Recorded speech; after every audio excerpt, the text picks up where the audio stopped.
Hello and welcome to the Mentor Maya 7 YouTube channel. Today we are going to discuss on the responsibilities of a giver. The last time we talked about the responsibilities of a receiver. Today we're going to do the other side of the coin, okay? So what are the responsibilities of a giver? A giver is a person who gives out blessings, is a person who helps in when needs arise. It could be financially, it could be with their time, it could be with their counsel, recommendations, and all of these things, they fall into the categories of a giver. And if you ask me, we all are or have the potentials of being givers, okay?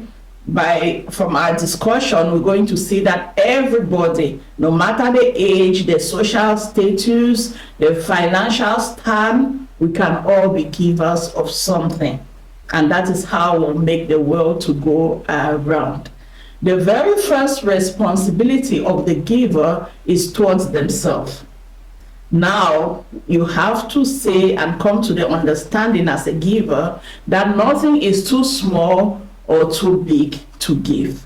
Because we have had instances, even I speaking, there have been instances where there is a need and I look at what I can afford at that time and I feel discouraged. I'm like, this should not mean anything.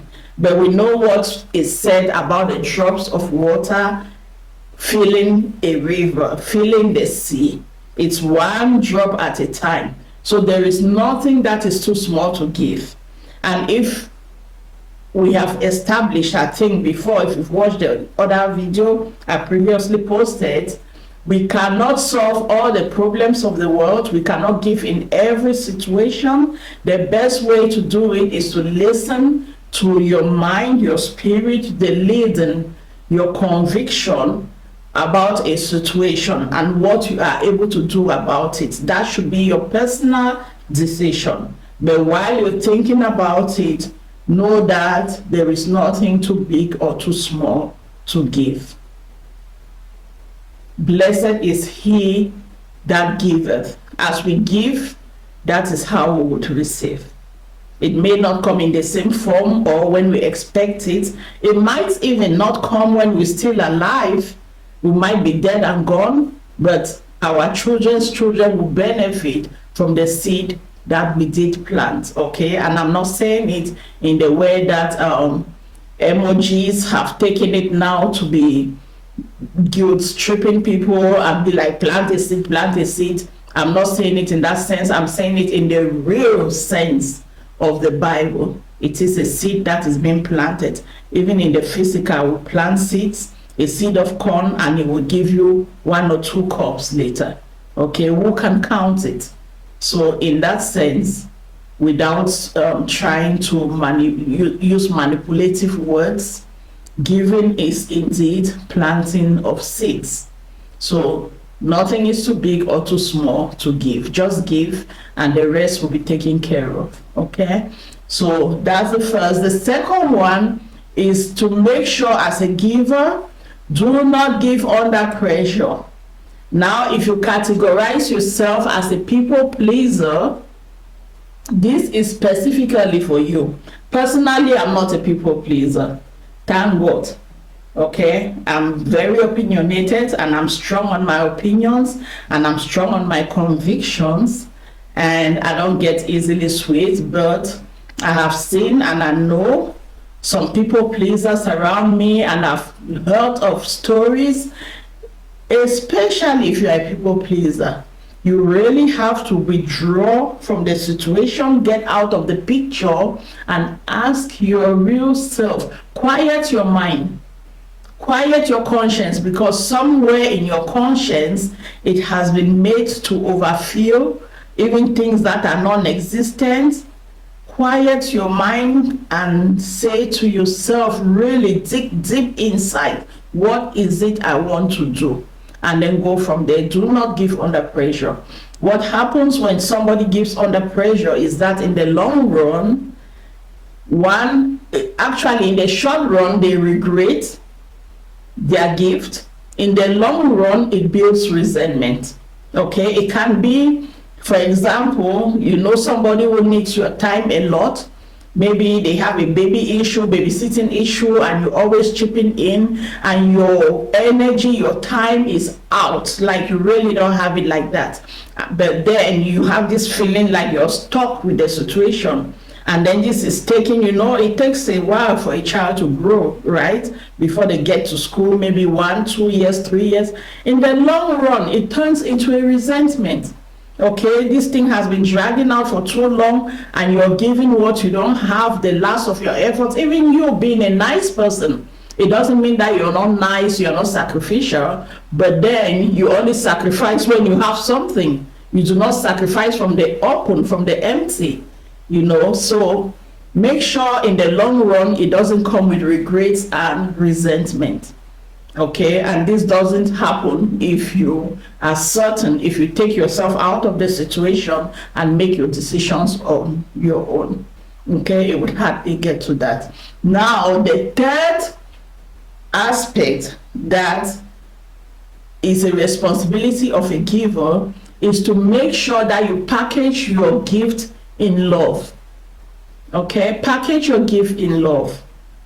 When you give something to somebody, appreciate them, use kind words, give them not just the gift, but let the energy, let the spirit, let the words, let the look on your face and the tenseness of your muscles as you hand it over, let it show love, let it communicate love, let it be that of acceptance, let it be that of I understand you, I see you, I value you, yes, I put myself in your shoes. Let it be that type of giving. Let it not be that giving that you take something and be like, with carelessness and nonchalance and I don't care attitude. Some other people even go as far as heaping insults on it. We see them in movies, but there are things that happen in real life where maybe there is a gate man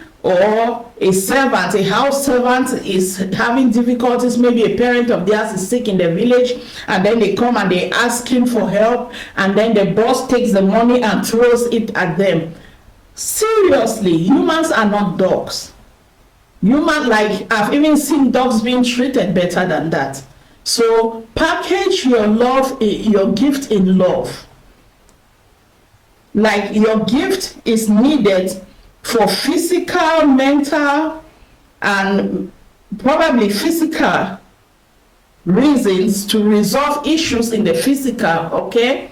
It can be financial, it can be your energy, as you've said, but then there is also another component that goes with it.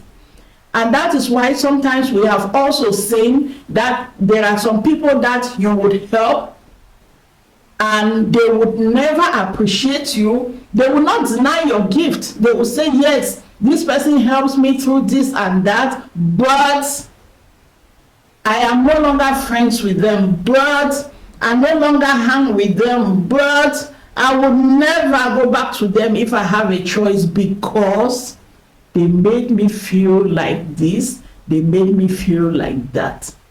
So we see that the gift is not independent of the feelings, of the love, the attachment, the appreciation that comes with it, or that it comes without. So we have to package these things together in every act of giving, and that is the responsibility of the giver. If it comes to the point where you have to call somebody names, insult them, kick them, pour water on them before you give them something, it's better to just say, no, I would not help you in this situation.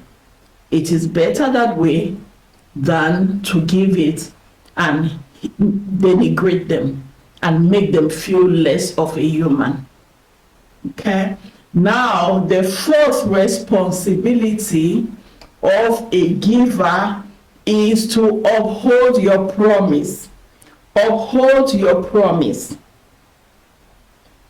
I bet it has happened to almost all of us. It has happened to me that people have promised, to assist me one way or another. For example, there is this time when they were doing this corona tests, and I was in Boya, Cameroon. I was trying to travel, and I was in need of a corona test.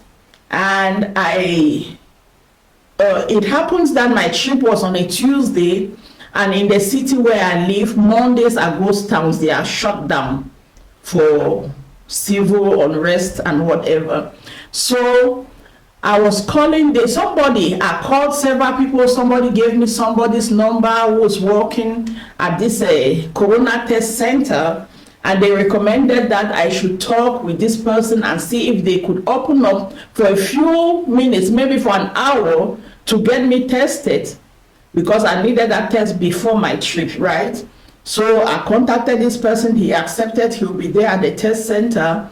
Long story short, I went there the next day. He was not there. I wrote to him, I called, I did everything. Those are the things. When you promise you're going to help somebody, you promise a gift to somebody, please uphold your promise. Because when you say yes, that person stops asking others. The person stops searching. Now they are dependent on you for the solution of that problem. And you have given your word. To me, this is too serious. When I give my word on something, it is very important that I uphold it. When you give your word to something, uphold it. There are times that circumstances will not permit. There are times that things will happen that you are not able to meet up with this promise, with this pledge. Immediately you know that you are lagging behind, or this promise has failed. Why won't you reach out to the person and be like, I'm sorry? You could explain or not. You could just briefly say, I'm sorry, something came up. I'm sorry, I fell ill at night. I cannot be there for this appointment. I'm sorry, I pledged that I will give this money towards your this. I'm not able to come up with that money. Something happened. Just get back to the person and give them an update of the situation in good timing.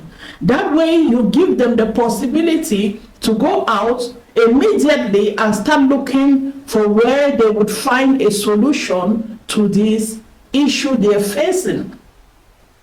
And then your relationship is not strained. It could be strained because maybe, when people are under pressure, everything's, even an anthill seems like a mountain, but from your part, you know that you've done the best possible intervention, which is to tell them in good timing. Immediately you were aware of a change of situation that you're not able to meet up with that promise. Okay, so do your part, uphold your promise. Do not promise something and then all of a sudden I've promised to give you 10,000 by next weekend, and then I'm driving home, I see a nice pair of shoes and I put that before you. That is so wrong. So please, we need to be watchful, uphold your word. That is what the Bible calls, or the dictionary even refers to, as integrity. Uphold your promise as much as it is possible. Okay, all right. Now, the last responsibility of a giver is to set limits. Set limits. Especially in our community of Africans, everywhere, abroad, back home, I don't care which country they're coming from, people would want to use you. People like to use other people. People like to take advantage of situations. It's like eat now because you don't know if it's going to be available tomorrow. Once people know that you are a giver, once people know that you are somebody who looks around you and you try your possible best to make sure people are comfortable, they start overstepping the boundaries. Okay? They start overstepping the boundaries, like the Englishman says, a handshake extends to become an elbow shake. Okay, a handshake should not even go beyond the wrist, not to talk of the elbows. But a lot of people try to do that. You will tell somebody that, okay, I would give you money to what? Travel to the village by the end of the month. Now they want to travel to the village. They will come now. They will still send you a message. I cannot go empty-handed. I need to go with a bag of rice, a little salt. I need to go with this. This person has back pain. I need to buy some Tylenol. That is not what you promised. So be clear when you're giving. You are a giver. With every situation that comes before you, be clear on exactly what your engagement is. Don't throw out blanket promises. Because if you throw out blanket promises, trust me that by the time you uplift that blanket, you'll be caring for the entire community.